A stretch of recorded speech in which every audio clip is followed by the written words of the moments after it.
We have the best job there is. We work from 4:30 in the morning to 9 o'clock at night for about 5 months a year. We work hard, and I wouldn't trade it for anything. We have it luckier than most small farms because we have a farm stand permit, which allows the public to come to us. Most farms are not allowed to have field trips. They're not allowed to have farm-to-plate dinners. The economics of farming for small and medium-sized farms,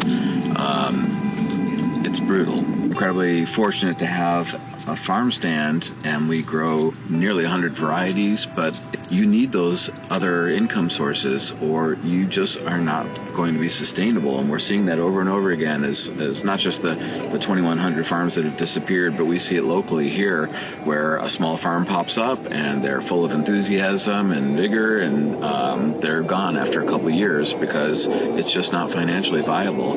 You have to have multiple income streams in today's day and age for small and medium-sized farms to exist, or you'll go out of business and there'll be some larger farm that's going to snatch up your property. We're growing lots of things, but we're also doing it regeneratively, meaning we're not using chemicals. And if you don't have the ability to go and spray a field in an hour, well, guess how many people and how many days that takes to go through and pull all those weeds. It's just a different animal. Agritourism funds the ability for us to grow regeneratively and to not use chemicals. So we went to the government and begged for their help. Their proposals came out this week, and to our surprise, the new rules that they proposed are far worse than the existing ones. Not only do they not want to allow more farms to have agritourism, they want to strip from the existing farms the agritourism they have. These rules are so bad that we now, who are the lucky ones, don't know if we'll be able to survive if they are passed. We need your help. Please share this. Write to your senators, write to our governor. To DLCD, the Department of Land Conservation. Pass it on to anyone that will listen. If these rules don't change, we're going to lose far more than the 2,100 small farms that we've lost already in the last 5 years. We do not know if we'll be able to keep going. Hey guys, welcome back to As a Man Thinketh on Yanasa TV. Before you go thinking that this video is just about Oregon, I think you need to listen to what's actually happening there and look at the parallels between Oregon and other states. Not just states out west like California and Washington where we see this happening on a regular basis, but states as far east as Vermont and Maine. When you say things bad about Oregon, the bureaucratic system doesn't like it. They don't like it at all. And in fact, the last time I published a video about this, we had a local news agency fire back. They fired back on us saying that the information we were putting out there was misinformation. They reworded things that we had put out there in a video to make it sound as if we were saying things incorrectly. They went as far as trying to have us shut down our storefronts. So let me be very clear on what I'm about to say here. Number one, is Oregon trying to shut down small farms? It's an interesting question. While there is no evidence of an explicit plot against small farms, there is a pattern of well-intentioned and poorly calibrated regulations, making it increasingly difficult for small operations, small agricultural operations, to survive. And I think it's fueling justified frustration with a lot of the small farmers in the state of Oregon and all over the United States. A lot of these policies that you see in states like Oregon, they find their way through the bureaucratic systems of other states. They get ideas. A lot of these guys that are sitting in these positions, that are sitting on these boards, they're there for one purpose and one purpose only, and that is to regulate people. In a state like Oregon, you don't have the right to own property and do what you want with it. You don't have the right to earn a living off of your property. Those aren't rights, they're privileges. And these bureaucratic groups feel as though it's their main purpose to continue to regulate them to death with their good intentions. It's not malicious at all. They've just shut down over 2,000 farms in the last decade because of overregulation. From water and livestock policies like redefining what a CAFO is, taking away water from market gardeners, and now farm stand restrictions, the cumulative effect on small farmers is undeniable. Oregon's small farmers are under siege from policies that don't have them in mind, that don't have their needs in mind. Small farms, unlike large corporate farms, are small, they're diverse, and they're rooted in community. They have to have those elements in order to survive. If they don't have those elements, they're going to go bankrupt, which is why you've got over 2,000 farms in Oregon gone over the past decade, not even a decade.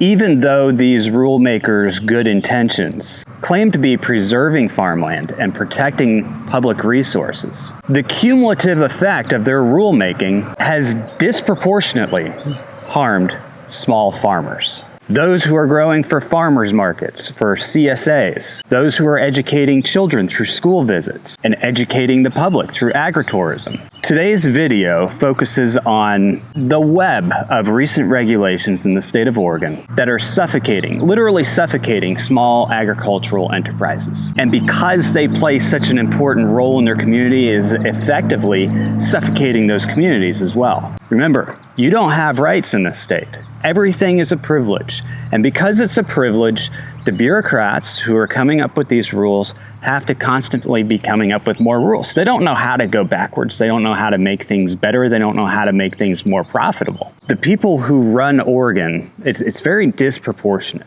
A lot of the rule makers are people who are from urban areas, from cities. They just don't understand rural Oregon. And you see this happening more and more frequently throughout the United States. People are making these rules. They're coming up with these ideas, thinking, oh, well, we're protecting our farmland. We're doing this and that. But they don't have a clue because they're not from those areas. They don't know how it operates. They don't understand the impacts of their decision. For small farmers in Oregon and many other states, unfortunately, these days, there's a major misalignment between policymakers and their needs. The bureaucratic machinery favors uniformity, environmental liability safeguards, and of course, urban political priorities, because that's where their voting base comes from. They're not thinking about local resilience in rural areas. They're not thinking about food security in the way that we think about food security. They're looking at food security as in the industrial complex can provide for them. And this is true. They argue a lot about environmental policies and preserving their farmlands. But what they do is they create a system that is virtually unsustainable for small, regenerative, sustainable practices. You have to go big or get out. And it's all in the name of protecting the environment and public resources. This is a system that's built on why we're here in the first place. Cheaper food. We want cheaper food so that people can afford to do more things with their time. We want cheaper food so that people can spend more money on technology and other things that we'd like to develop. In the process of making cheaper food, what have they done to the small farmer? They've destroyed them. You can't make money growing crops and animals on your farm anymore. It's virtually impossible. Virtually impossible. You just can't make money doing it. But if people stop doing it, then other people lose their access to fresh foods, to foods that aren't packaged in gases, the foods that aren't injected with things to make them look fresh on the grocery store shelves after they've shipped thousands of miles. Okay, hundreds of miles, I might have been exaggerating there. Farmers need more than the products that they create in order to stay in business. And this is just a fundamental thing in today's society. We are here because of the bureaucratic machinery and policies that have gotten us here.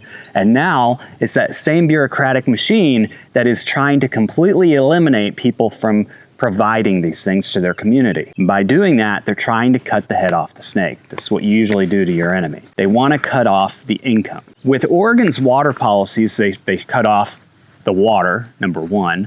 There is legislation that is trying to reverse some of those actions, but what are you going to do now? I mean, you've already put these farmers out of business, these market gardeners. They tried to put small dairy farmers out of business, people raising goats, people raising a couple dairy cows with their confined animal feeding operation regulations.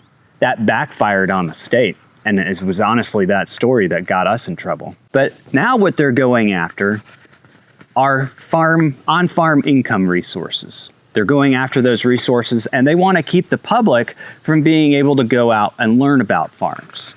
You can't just have a farm stand and sell your produce and sell your products without going through a bunch of bureaucratic oversight, regulation, having proper parking facilities installed on your farm. There was a time when we used to just drive through a field. Now everybody's got to have gravel, it's got to be paved, it's got to have at least, some sort of wood chipping down. But that's why I'm doing this video. I'm doing this video because if we don't speak up, there's nobody out there to hear us. If we don't explain our position, the people who are making these rules, who are deciding what's best for us, they don't get it. In a free market, and this is where I have a problem with Oregon's farm stand regulations that they're trying to put out right now. In a free market, it takes creativity to survive. And that's something that we don't have here in the United States anymore because we've overregulated everything. We like everything uniform. We like our businesses uniform. Pretty soon we'll be like Canada, where we tell everybody you can only sell so many eggs to each consumer group. Uniformity takes away competition. It evens the scale. It's a pretty typical thing you see in communist regimes. I'm not at all, by the way, calling Oregon communist. I'm just saying that there's similarities between what they're doing.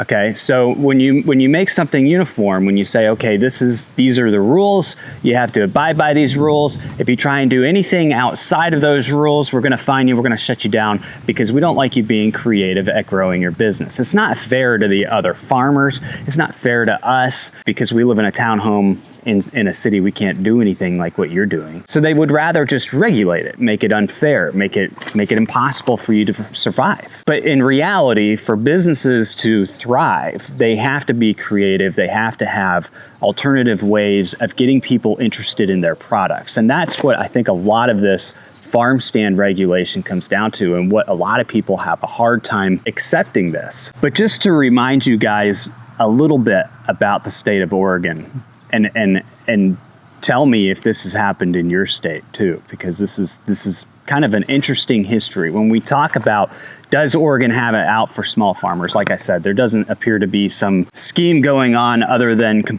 like I said, the bureaucratic machine is systemically against small farmers, which is the problem. I mentioned the water rights issue. Between 2023 and 2024, the state of Oregon went out and, number one, the law has always allowed commercial uses to use water up to 5,000 gallons a day or something, more than most of these small market gardeners actually needed in order to operate their business, okay? But it didn't allow irrigation. And I hear this a lot when I read through these comments of the rulemaking on these farm stands. They're always saying, well, that wasn't the intent. These farmers are doing things that just wasn't the intent. Well, the intent to stop, commercial businesses from irrigating was actually to stop people from, making their lawns pretty and their landscape pretty in front of their business. Growing food, however, is part of the business's operation. It's not just irrigating, it's actually growing food. But what they did was they decided to interpret that as saying, you know what, if you're growing food on your farm, doesn't matter if you've used your well for 20 years, if you sell a carrot, guess what we're gonna do? We're gonna shut you down. You can't do that in the state of Oregon. Nope, you can't make money off your land. You could grow that food for yourself, you could give it away for free, but do not charge a single person for a single Brussels sprout. We'll get you. And because of that, they shut down a lot of market gardeners. There are a lot of market gardeners who were no longer able to operate because in order to get water rights for commercial use in the state of Oregon, there is House Bill 3372 in the state of Oregon right now, which would reverse a lot of that, provide some clarity as to the commercial use. It would basically exempt some small farms. It's not a whole patch and repair. That same year, so the same year we just make a lot of market gardeners stop watering their crops, what they do is they went in and they redefined what a CAFO was. And this has been something that Oregon has done numerous times. But when they combined that with other policies like wastewater management, suddenly you had these small farmers that had maybe 1 or 2 dairy cows having to put in wastewater management systems that matched those of farmers with 2,000 cows.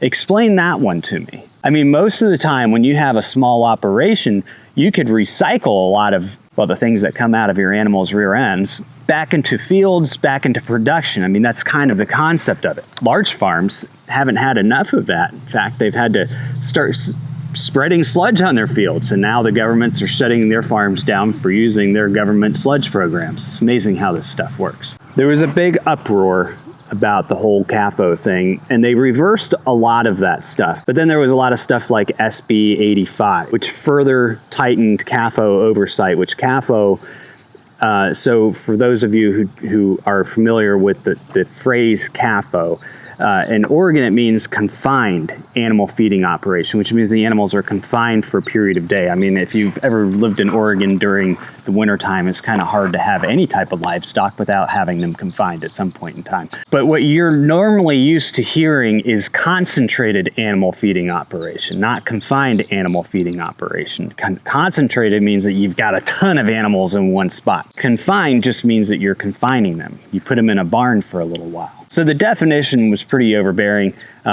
SB 85 impacted a lot of small poultry farms as well. It's like a dairy farmer in Lynn County said, "We're not polluters, just milk producers, but they're treating everybody like Tyson." Welcome to Oregon. So let's talk about what's going on now with these new farm stand rules. You can see the pattern lining up here, right? It's a very clear, definitive pattern. We're going to hit them where it hurts everywhere we can economically.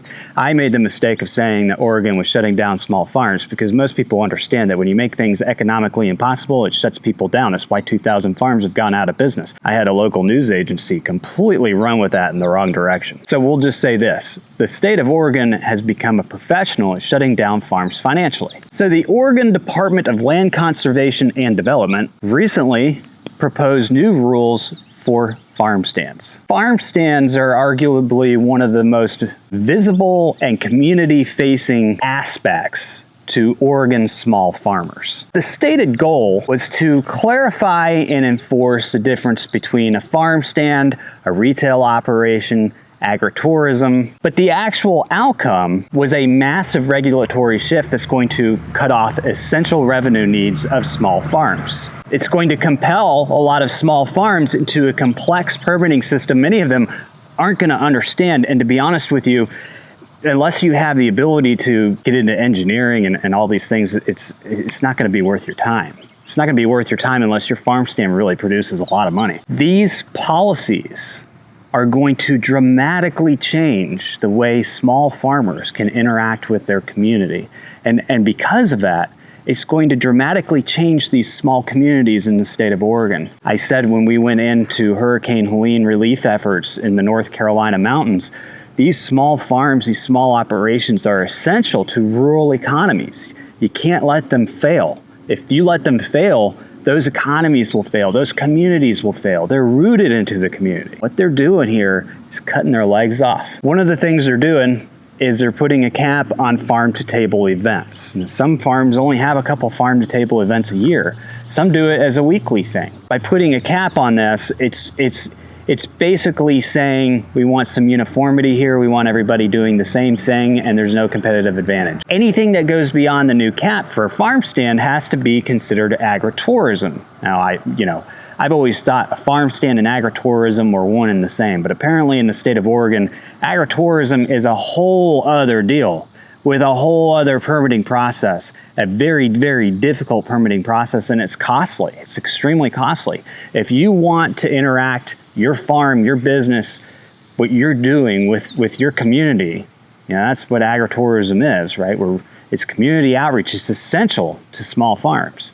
You have to go through like this entire other permitting process. The farm stands in the past have enabled some of these small farms. The big farms, they're already doing the agritourism stuff. This is mainly like a jab at the small farms. Same with the market gardeners. The big farms, they could afford to buy water rights. They could afford to go through the permitting process. But what they were really trying to do is knock out the really small guys. And that's basically what this does, because the farm stands were kind of that window of opportunity for small farmers. By knocking this stuff out and saying, nope, it's illegal now, a lot of these people won't even know how to operate their business because they've been operating it for 20 years. The way that they've been operating it, they've been making enough income to justify what they're doing based on those operations, and suddenly one day it's illegal and you need to get some sort of big agritourism permit. On top of that, you have to have a farm impact assessment. That farm impact assessment is going to involve public input from people who have no idea about farms, have no idea about soil, have no idea about farm impact. but you're going to have to reach out to the community. I mean, you can see how this is a very burdensome process. And of course, this all just opens the doors for more denial. You know, I had received a message from Virginia Loop the other day, the lady in Colorado whose greenhouse had been turned down. She's actually been working on trying to get an agricultural assessment put on her property since 2022. They just simply won't give it to her. It's like, oh no, it looks like a farm, but we're not gonna call it a farm. That's how these things work. These people have a way of just prolonging and giving you more and more roadblocks. And then you have these committees, these groups of people who sit around to come up with new rules because it's not enough. We need to make life as complex as possible. We need to make businesses as uniform as possible because the future doesn't have independent entrepreneurs. What it has are people who do slave labor for communities to feed them, and they all get paid the same, like in India. These farm stand restrictions put a lot of restrictions on what can be sold in a farm stand. Now, if you asked me, if I were to set up a farm, and I've talked about setting up a farm stand on this property, I would probably sell stuff that we grow and raise on this farm in addition to everything we sell on Yanasa Trading Co., because that's part of our overall business. It's part of our entire strategy. We have merchandise. We have tallow products made from a farm in Canada. We have bison wool socks that they harvest the wool off of bison across the United States and in Canada in order to have these socks made. And it's important. They're important to the industry because they're adding value to products that are normally thrown away. It's kind of the whole animal concept, which we really, really, really support. So we might, at some point in time, get rid of our cows, have bison on our property, but a lot of the products and things that we sell, we're most likely going to sell our stuff wholesale back to people like that who can turn it into something, and then we'll sell those products on our shelves. But that's a big workaround, okay? Because then we can't prove, well, that fur actually came off of an animal on our property. It went into a pool to make it economically cheaper to make the products and then have the products to sell. In the state of Oregon, that would be illegal. That whole system would be illegal. You have to be able to show that the ingredients in your product, and you're only allowed to sell so many products anyway that have ingredients in them. It's got to be raw farm or an animal. Even a butchered animal is considered a processed animal in Oregon. Of course, it's one of the states that considered breeding programs sexual harassment. Anyway, branded items, things like that you sell at your farm stand are capped at 25% of your income. And in order to enforce that, you're going to have to turn over income tax returns, line items of all the things that you've sold in your farm stand. And I'm sorry, but a lot of people sell farm t-shirts and stuff at a considerable markup because that's where they're trying to offset their profit margins from selling their strawberries, right? So they put this merchandise out there to help drive up sales, to make what they're doing viable. And people buy that stuff to support their business, to support their operations, to support them actually doing what they do in the field, okay? People don't just buy that stuff because they feel like it, because they want a t-shirt, because they need a t-shirt for $30. They do it because they're supporting a cause, they're supporting something. And the farmers do it because they need that support. They need to be able to do those things in order for them to survive. Okay, now it's capped at 25%. The rest of that 25%, like I said, has to be unprocessed stuff. You can't butcher a pig before you sell it. You gotta sell that customer at your tent a live hog. Good luck. Then there's the parking. I've mentioned this already, but they have to provide off the street parking, which, a lot of times when you go to a farm or you go to these places, I've rarely ever run into a situation where people are parking onto the side of the curb or off the road. It's never really bothered me. I've always just kind of slowed down, driven past, and kept going, right? I live in a rural community. Thumbs up, somebody's doing something today. Sometimes I even look at it and say, I might want to stop. It's good marketing. Now they want everybody off. You can't even be on the right of way. You can't even be on the side of the road. You've got to be inside the farm, and it's got to be on a dust-free surface. They really don't like you guys in Eastern Oregon. It's got to have the proper turning radius for emergency vehicles. So get one of those big ladder trucks out to your property and have them just kind of maneuver that fire truck around with a bunch of parked cars and see how that works out. And then the DOT has to approve all of your site clearances of people where they're coming in and out of your property. Now, some of you might think, well, this is common sense. What I think is that this is really overburdensome, and it's going to shut down a lot of farm stands because most people are not going to go through this much effort. They're not going to deal with that many different agencies, and they're not going to have the overhead and the capital to be able to put in that type of expense. I like this quote from a Columbia farmer, so I'm going to read it to you. "We're selling squash on a folding table, not opening a strip mall. But now I need engineered gravel and a traffic impact study." Most of the time on old country roads, farm roads, these are, hopefully roads where people are obeying the speed limit, and it's not that unsafe. It's never been that unsafe for people to drive by. There hasn't been, this is one of those things where it's like they base things on science, but there's no science behind it. There hasn't been, a lot of traffic accidents or issues or emergency issues reported on any Oregon farms. In all the years that people have been doing this stuff, there just hasn't been that, but then they've decided that they're going to push these rules and regulations on them anyway. If it's not necessary, why do we have to constantly be coming up with a rule for it? To make life more difficult, to make sure that less farms have farm stands, to make sure that there are less farmers in the future. Temporary tents, canopies, or even benches, any type of structure, right, are only allowed for direct farm product promotion. Anything that's deemed to be entertainment or non-essential, like your merchandise, hay rides, birthday parties, pumpkin carving kits, live music, all of those things are going to require separate agritourism permits. Every year we've taken our kids to pumpkin patches so they can get their own pumpkin, and it's just such an amazing opportunity for those kids to learn about, where pumpkins come from, how they're raised, take a ride through the farm, experience that. Since my oldest was very young, I used to take him all the way up into the mountains to cut down our own Christmas tree on a Christmas tree farm. All that's agritourism now, guys. You can't do it. Like I said, these limits extend even to seasonal events like pumpkin harvesting, like strawberry picking. If they include any accessories to help bring people in to help with the sale, there's some trails where, a lot of these places you can go to for you pick at pumpkins, they have like little farm mazes and stuff through the cornfields and stuff. Any accessory that doesn't have anything to do with the actual production of the farm is deemed agritourism and therefore not allowed. You can't use that. You can't use a corn maze as a way to attract people out to your property because it's not part of production. You've actually just, cut holes in the field. You can't sell that pumpkin carving kit because it has nothing to do with you growing a pumpkin. It has everything to do with somebody celebrating a holiday. As a Lane County farmer commented, "It's not the pumpkins we make money on, it's the carving kits, the cider, the families who come back every year. Without that, we can't keep the gates open. Can't keep the shovels going either. You can't sell that shortcake bread to go with the strawberries because it has nothing to do with you growing strawberries. Strawberries and shortcake, they don't go together." Grower near Ashland, Oregon says, "These rules don't stop big farms from opening wine tasting rooms or hosting weddings, but for my 4-acre farm, can't sell jam in a tent without being labeled a lawbreaker." Very true. You see where this is going.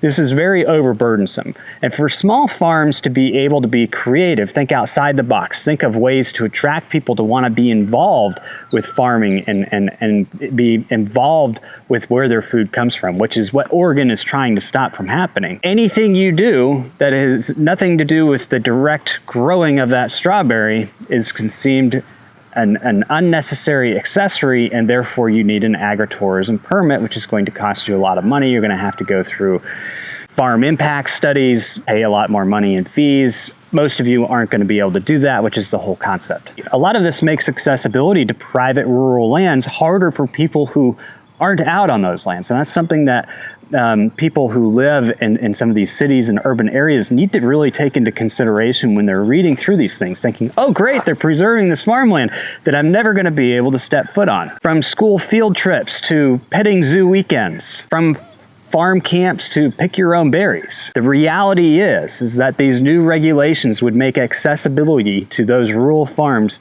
much, much harder and much less. Less farms are going to be doing it.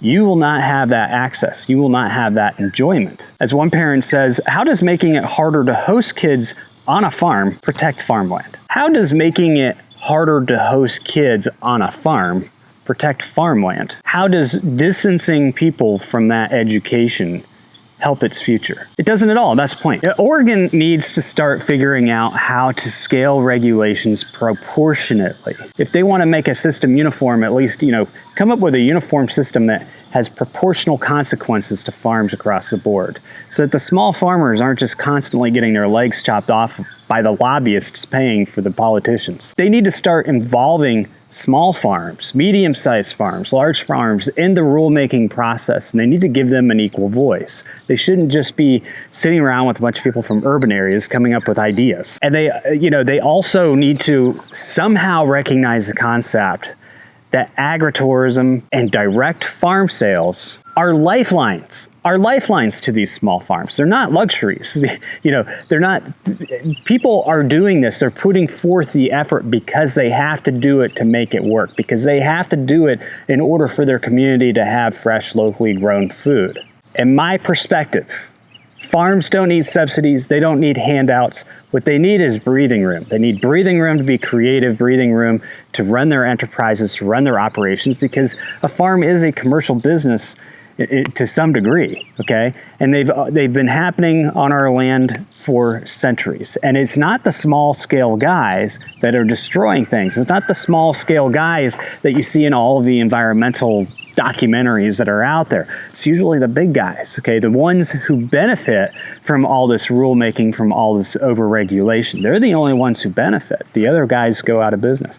And you'll see this in states across the country, and that's why what's happening in Oregon should concern you, and that's why we collectively, as farmers, ranchers, as rural citizens across the United States, need to start speaking out and making this stuff known to other people, educating people on why.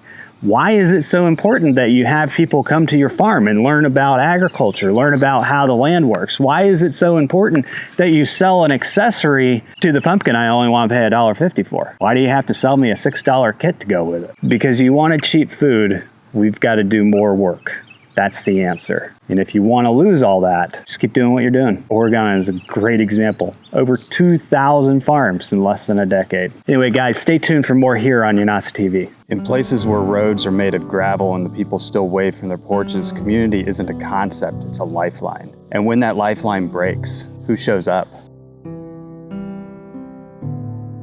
We are Meet My Neighbor Productions, a nonprofit born to tell stories. Stories of rural life, community, stories that educate the consumer of where their food comes from and why their choices make a difference. We set out to tell the stories of America's farmers and ranchers and rural communities. But what we learned very quickly was that these stories have a way of becoming a part of us. We knew that our programs needed more than social impact. They needed hands-on action. When storms took down barns, when floods buried farmlands, when food security dried up, we put our national network that we'd built to use. When Hurricane Helene slammed the Appalachian foothills, roads vanished, topsoil washed away, families lost everything. We didn't wait for federal help. They couldn't wait. We loaded trailers with food, fencing, hay, whatever it took, grow towers, chicken tractors. Our goal was to put farmers back in action, revive the economy, get fresh food and nutrition to the survivors.